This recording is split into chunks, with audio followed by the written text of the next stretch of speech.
অনেক সময় আমরা দেখি আমাদের জানা নেই, কথা নেই, কোনো কথাবার্তা ছাড়া একটা আননোন পারসন আমাদের ইমো অ্যাকাউন্টে আমাদেরকে মেসেজ দিয়ে, কল দিয়ে ডিস্টার্ব করে। কিভাবে সে অ্যাড হলো, কিভাবে আমার নাম্বার পেলো, কিভাবে আমাকে মেসেজ দিল, আমাদের মধ্যে অনেক প্রশ্ন ঘুরঘুর করে।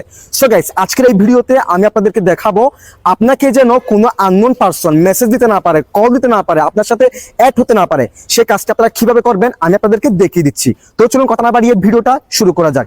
নিয়মিত এরকম ইম্পর্টেন্ট ভিডিও পাওয়ার জন্য আমাকে ফলো করে রাখতে পারেন, যা আপনার অনেক কাজে দিবে।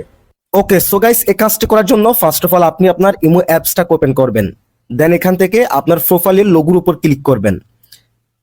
দেন এখান থেকে সিকিউরিটি অ্যান্ড প্রাইভেসি এই অপশনে ক্লিক করে দিবেন। এই অপশনে ক্লিক করার পর একটা স্ক্রল করবেন। দেন এখান থেকে কলের এই অপশনে ক্লিক করে দিবেন।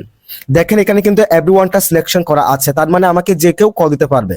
আপনি যদি এখান থেকে মাই কন্টাক্টস এটাকে সিলেক্টেড করে রাখেন, সেক্ষেত্রে যাদের নাম্বার আপনার কাছে সেভ আছে এবং আপনার নাম্বার যাদের কাছে সেভ আছে, সেখান থেকে যারা ইমো ব্যবহার করে তারা আপনাকে কল দিতে পারবে। যদি এখানে কাস্টম অপশনে ক্লিক করেন, আপনি এখানে সিলেক্টেড করে করে যারা আপনাকে কল দেবে তাদেরকে সিলেক্টেড করতে পারবেন, আপনি এখানে সিলেকশন করে করে।